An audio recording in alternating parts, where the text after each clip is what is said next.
Thank you for clicking on A Visit from the Old Girl. I'm the old girl. I'm Susan. It helps me to deal with the stresses of the isolation we're all experiencing by talking about it.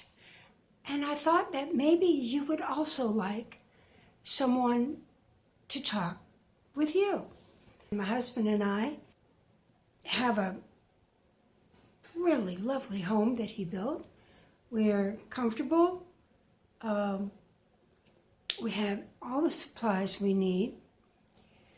The first thing, of course, was to get the supplies, food, and we stocked up on flour and sugar, and my husband is a bread maker, and he's also a sausage maker.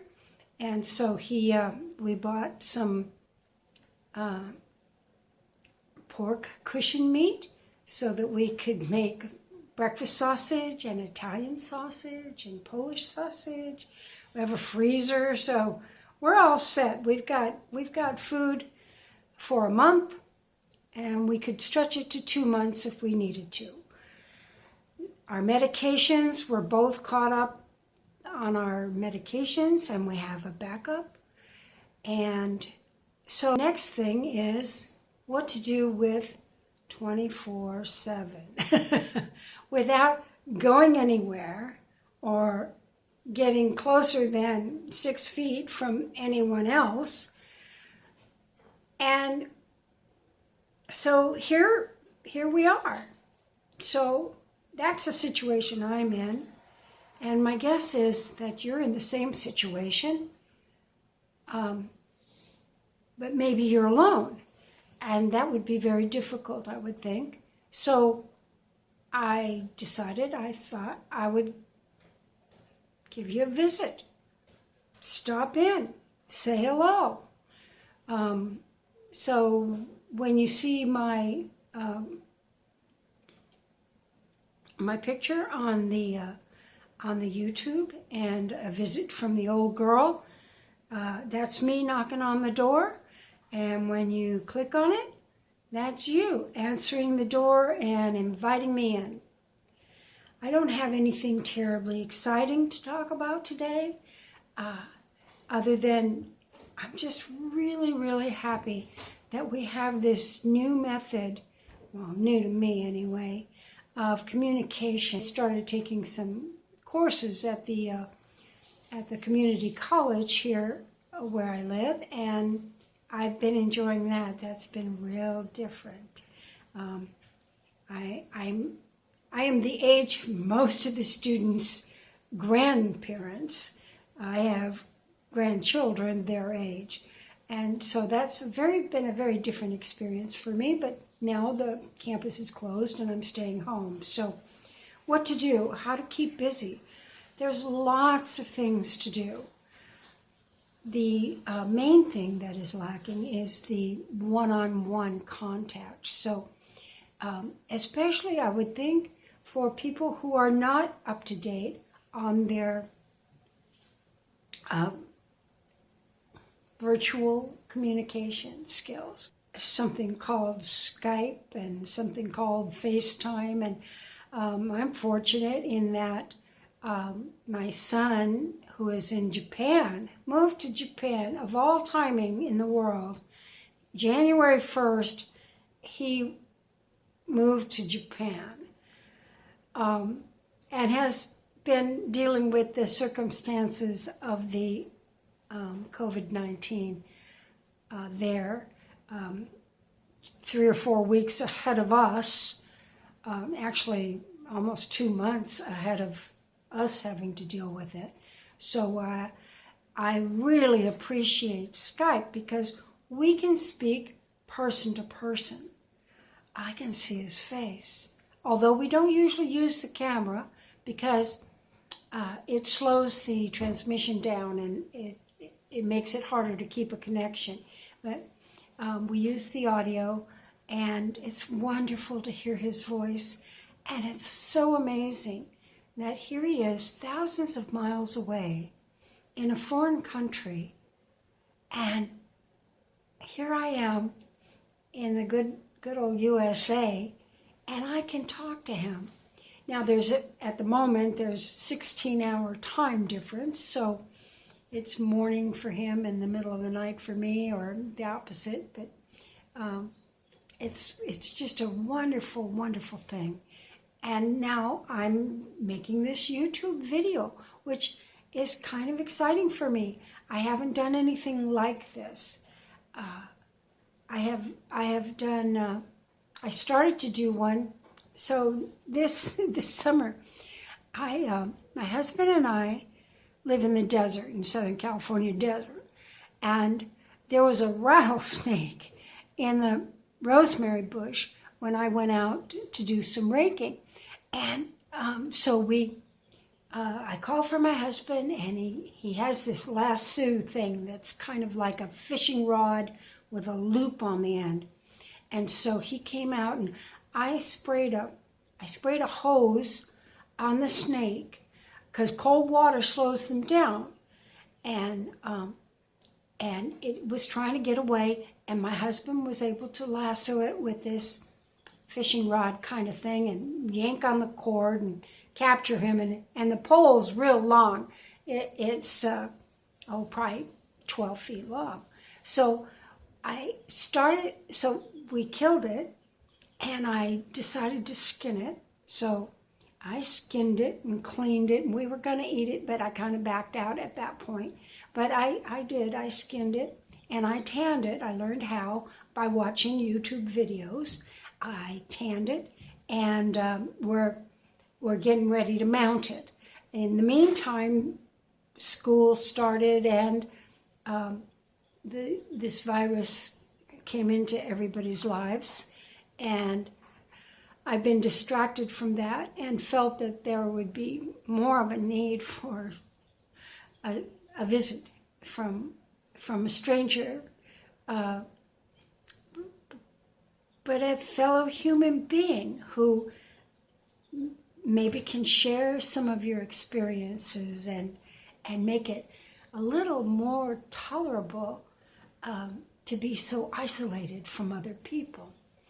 So that's why I'm doing this YouTube video, Visit from the Old Girl. And that's me, the old girl. And of course when you watch these YouTube videos, you can subscribe. And so it's my hope that if you like it, if you like the message, if you'd like to hear from me occasionally, that you will subscribe. And there's a place where you can make comments. So if you're so inclined, I would love to hear from you. I would like to hear if this idea has any appeal to you at all, or maybe what some of the methods of communication you're using to keep in touch with your loved ones. I don't expect this to go viral. It's just kind of a silly little thing that I'm doing. But I do hope that I reach somebody who would like to have a visitor and spend a few minutes with me occasionally and share some of our thoughts and experiences with each other. I will end with the gratitude.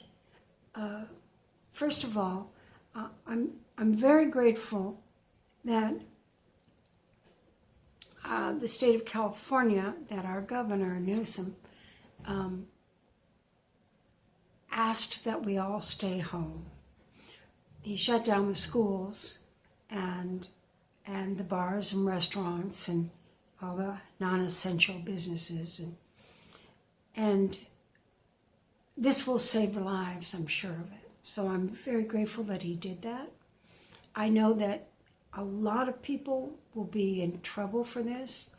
They'll be out of work, no paycheck. However, there are new opportunities.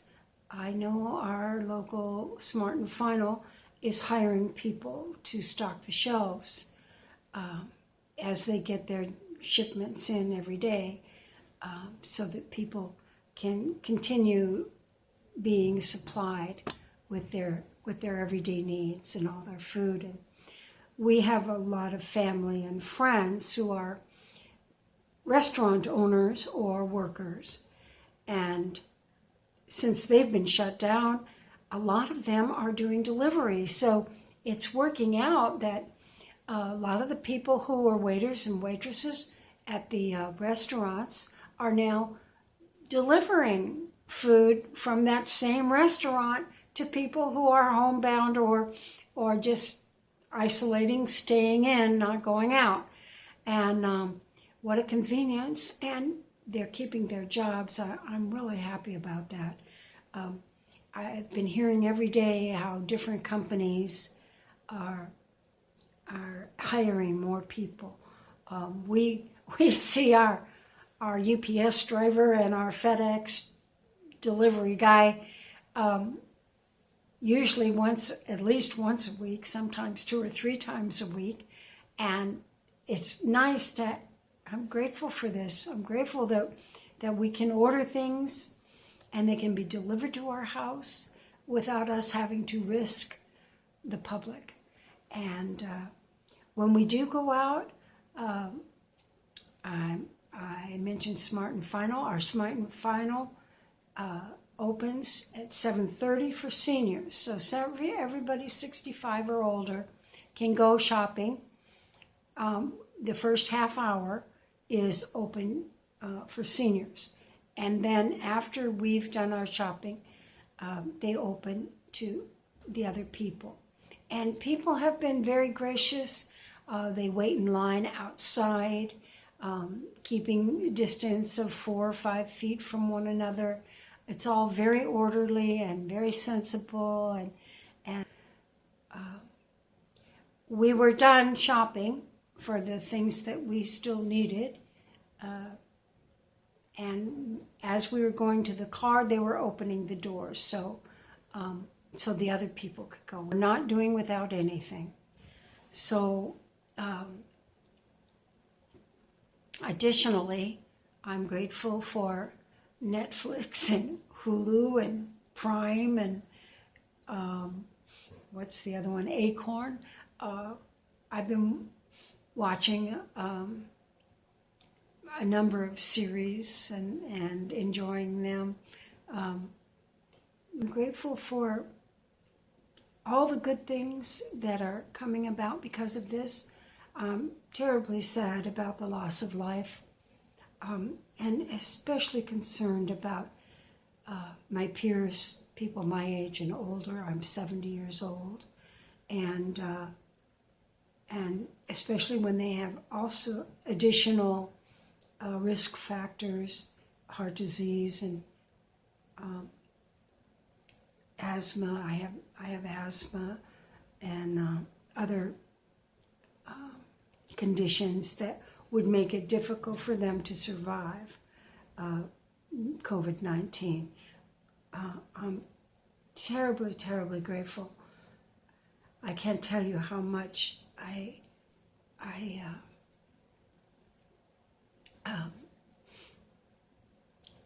how grateful I am for the courage and the dedication of all the hospital workers, the housekeepers, the CNAs, the certified nursing assistants, the nurses, the doctors, the security staff. All of them are putting their lives on the line for us, and they are the heroes. So they are in my prayers, and now you will also be in my prayers.